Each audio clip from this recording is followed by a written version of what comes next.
Welcome to Slammed, a Boston Celtics podcast, and we are here in the bowels of TD Garden following Game 5. Eastern Conference Finals trip clinched by the Celtics against the very shorthanded Cleveland Cavs. I'm Meghan Ottolini from WEEI, joined by Esteban Bustillos from GBH and Justin Turpin, also of WEEI. Guys, I want to talk about our overall impressions of what this entire playoff run has been like. It's been heavily scrutinized about if the Celtics are just getting everything handed to them on a silver platter right now, what's coming up ahead potentially in the Eastern Conference Finals. But where I want to start is just the guy with the second most points tonight, who was Al Horford. And I thought took such a tremendous step back in time as the guy who's going to turn 38 in June.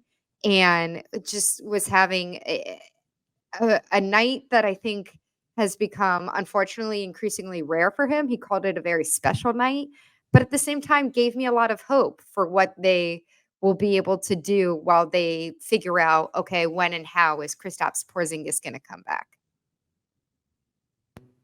Yeah, no, fantastic. Turp and I were joking afterwards. When do they raise the number 42 over the TD Garden?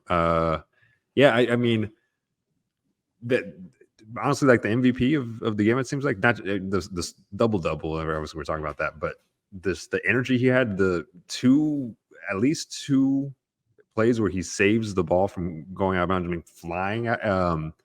And one play throws it off one of the Cavs, and then the other play throws it to a wide open Tatum for a layup right on the basket, and a huge, incredible night from the the Godfather. Incredible stuff from Horford. And I thought he changed the game early on with just his energy. I thought the crowd was really poor to begin this game. It was really kind of quiet. It didn't feel like a playoff game at the beginning. And then Al Horford changed that in the second quarter, just making hustle plays. And like Megan said, we were talking about it in the press box where he kind of was struggling a little bit. He wasn't making his shots. I mean, he broke that 0 for 11 shooting streak he had, knocked down a 3 and then missed a couple more. And he just took off in the second quarter. And we were kind of due for one of those playoff Al games where he just dominates and shows why he's so valuable. And it's a special sight when it happens. It's just everyone enjoys it because he's not a guy that shows a ton of emotion all the time. And when he does, it's really warranted. And tonight was one of those nights. Yeah, Al. Oh, sorry. Go ahead, Esteban. No, I was going to say the only thing I want to say about it, Darius Garland, only 11 points tonight. And a lot of that's because they were hunting Al Horford on the switch a lot, and he was just not. Al Horford had him locked down. So defensively, offensively, all the intangible stuff, just an incredible night overall. Yeah, he said in post game, which I thought was really interesting just to hear about, that in the first quarter, overall, the team was so flat. Just the energy, they did come out and have a couple of early threes. Jaylen Brown, Derrick White, they were shooting well from behind the arc, but the energy, especially on defense, just was not there. And so Al Horford post-game tells us that they're in the huddle together. He said it felt like there were just a bunch of timeouts where he's just saying stuff to everybody. And I think you could see it translate very clearly into his play where, okay, in the second quarter, all of a sudden it's not just he's being left wide open and starting to make the threes that they were handing to him, but yeah, gaining momentum off of locking down Darius Garland. And when you lock down Darius Garland, Evan Mobley had a great night offensively, but this Cavs team without Donovan Mitchell was so shorthanded that it never really felt like a contest to me. And that brings me to a bigger point that I want to attack with you guys. I don't know how much of this is just a narrative that we certainly discuss on the radio show that I'm on in the afternoons, how much of it is a narrative at the national level with guys like Perk and other, I don't know, national guys. Perk is just the one who I think focuses on the Celtics so much.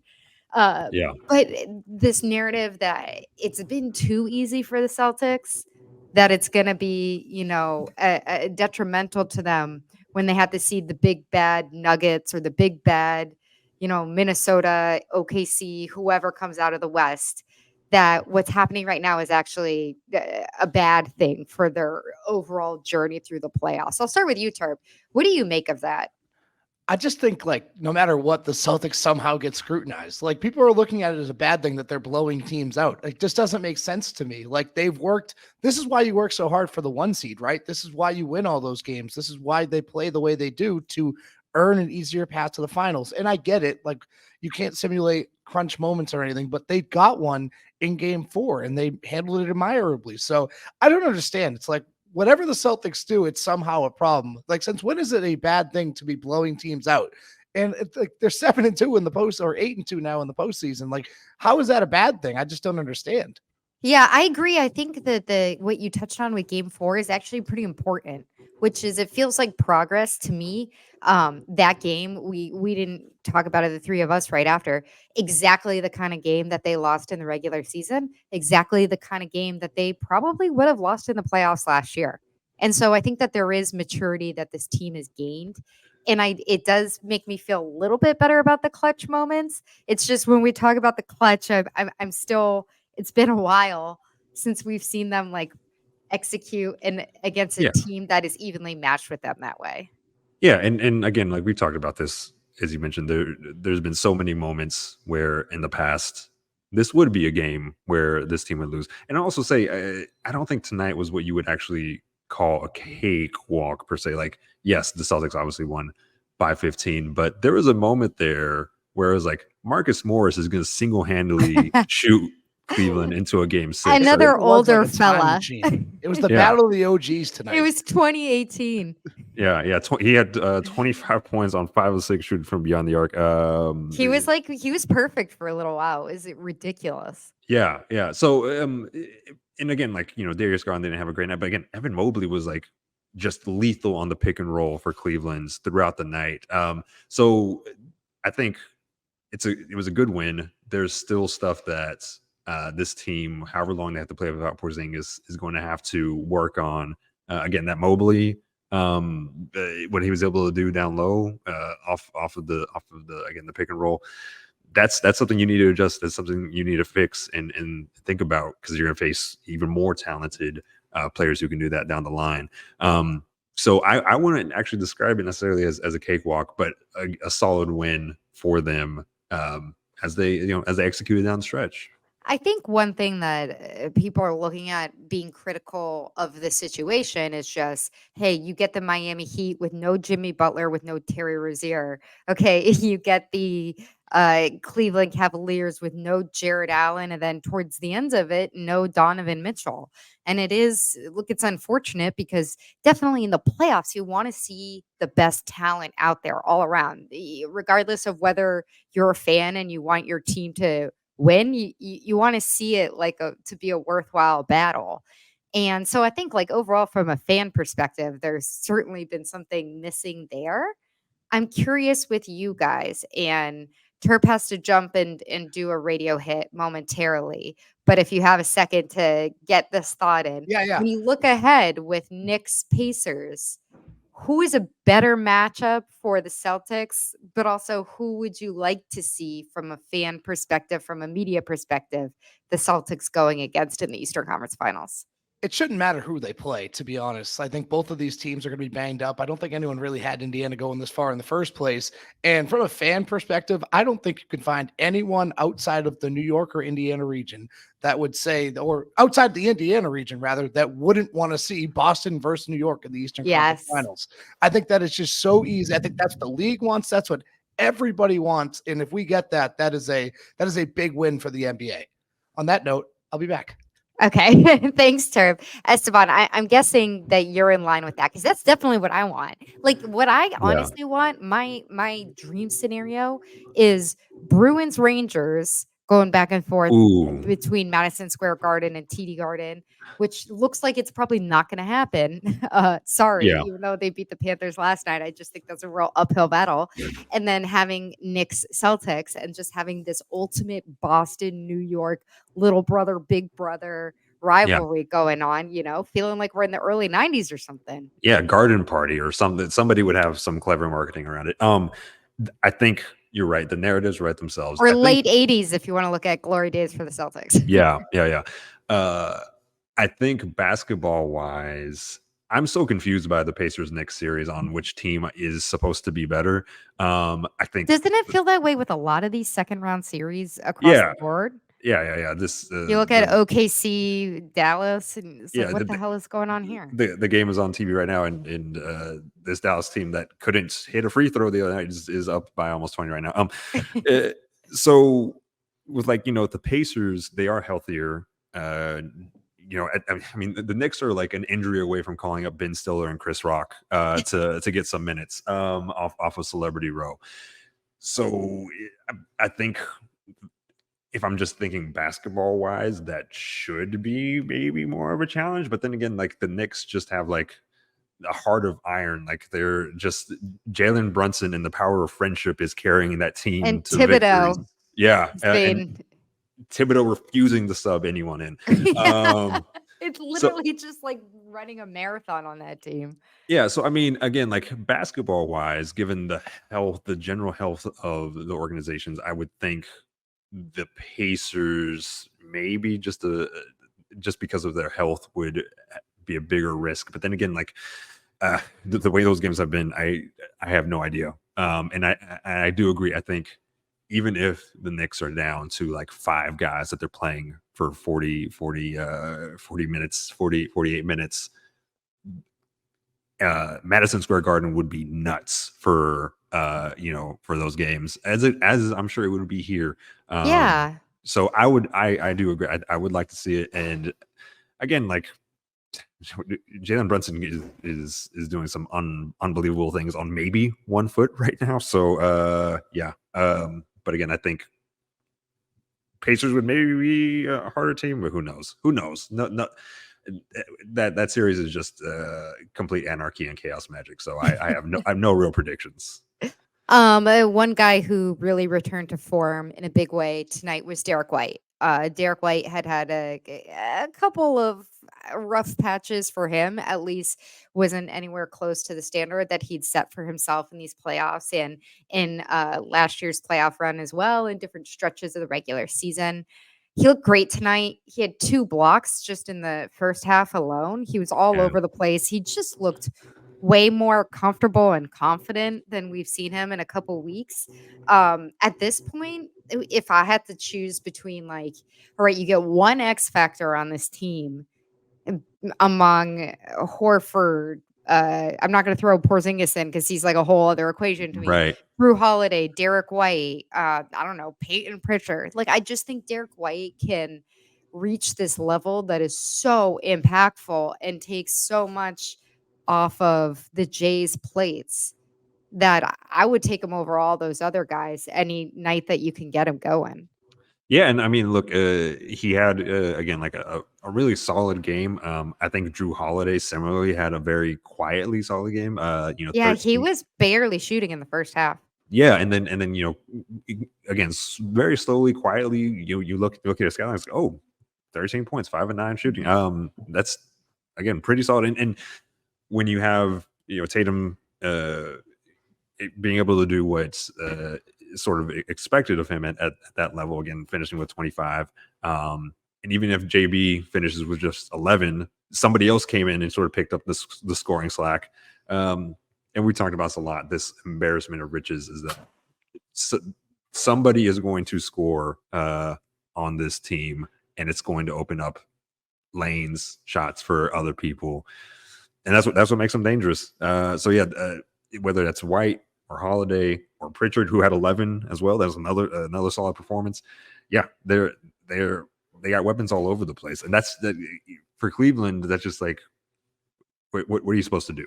What are you supposed to do? And that's I think the question for a lot of teams. When you got guys injured sitting on the bench. Last thing that I want to hit on, of course, is the Jason Tatum of it all. So we just saw him post game, and he's getting these questions. Hey, it's his 5th Eastern Conference Finals in his 7 years in the league. Kind of looking at the comparison between when he first got on this team, Al Horford was, the big dog here in a lot of ways. 31 years old at that time. Jason Tatum, as you remember, was just 19 years old. I think Um, is he still 19, right? no, Allegedly. he's definitely not. He's definitely not. Um, this is like kind of a silly question, but I was just thinking about it because earlier today, it was the year anniversary of that giant game 7 that he had last year against the Sixers Right. to finish up that series. Right. And last night at the same time, you've got Jokic with a 40 burger, you've got Brunson on 1 foot with 44 points. Do you think in these Eastern Conference Finals or in the finals that one, we're going to see a performance upwards of 50 points from Tatum, and two, that that's a performance that the Celtics, as they are constituted now, still need from him because he always has one of those in a playoff run, and he's been quite contained to, the low 30s, mid to upper 20s for a lot of this particular run. I think it's difficult to compare it to it's like Brunson, right? Because like the Knicks, again, they need him to be doing the They're so unfathomable, hobbled. right? They just like they basically they're like, please just do something magical to keep us in this game. And even Jokic too, where it's like the strategy may be make him score uh, versus everybody else. And maybe that'll work, and obviously it didn't. I think the difference is that like with the Celtics, as we just said, like they don't necessarily need Tatum to do that. I So still want to see it though. yeah, just Just to to see have it. that outburst. I think the narrative, I understand that narrative, but what I've sort of seen throughout this playoffs, even when he's not scoring as well, he's making the right plays. And I think sort of the thing that I was impressed by tonight specifically, you didn't see a lot of the shots that we've talked about where it's like, oh, they're gonna, Tatum dribbles, 22 seconds, takes a shot one-on-one, which has been an issue. And there was a couple of those tonight, but a lot more of like, hey, dribble, get into the paint, either attack the rack or pass out to an open shooter. And like just seeing that, like him, JB, others all being more willing to make the right plays, and not necessarily care about the shooting and scoring, which I know I think we all know he can do. It's obviously exciting to see it, but I don't necessarily think it's necessary for them. You're saying right as you blacked out. I know. I'm like, okay, I have to be transparent. I am in a certain Celtics facility room. I think they're shutting me out. I think it's just one of the motion sensor things, but Okay. it's hard for you to get up and Trying to get it back on. Either way, I think as I'm here, like I look like I'm I don't know, in one it's of like Blair those. Witch. It's like the Blair Witch Yeah, project. I was thinking one of those like end of the world scenarios, like there's gonna be a zombie that jumps up behind me and Yeah, I'm yeah, like yeah, yeah. recording myself trying to leave a message for the other survivors. So on that note, I think we should just leave it up to the ultimate survivors in the Celtics. They're heading back to the Eastern Conference Finals. I feel really good about this team. I don't know how you couldn't. Yeah. I'm closely watching everything happening in the West because I think that has a huge bearing on what's going to be the biggest challenge for these Celtics getting back to Banner 18. But for now, I think you just have to have mostly good vibes. I don't even know. Like, I have just so little doubt about Porzingis being able to come back whenever they decide that they want him to. So I feel like that's not even a real concern for me right now, personally. Yeah, do we have a And timetable on that yet? Do we know so anything they solid? said if you remember, the initial report was if he gets back, if they return to the Eastern Conference Finals, then he should be available. Be available. That was weeks ago. But Hmm. he's like not even in a walking boot at this point. I think it's gonna be fine. Yeah, They just gotta rev him up, put him on a little minutes restriction, get him ready to go. just stick his entire like 3/4 of the bottom half of his body just in ice until game one. Yeah. Let's see what happens. All right. Well, we'll see who the opponents are. I'm gonna make sure I can get out of this room because I'm getting kind of freaked out in here now. If you're watching on camera, it's just like so weird. The room that I'm in, and it's just pitch black. So I need to go. All right. Well, this has been Slam, guys. We will check in with you once the Eastern Conference Finals start, and that should be just super fun, no matter who it is. I think we're both fingers crossed it's the Knicks, but we'll catch you next week wherever you get your podcasts.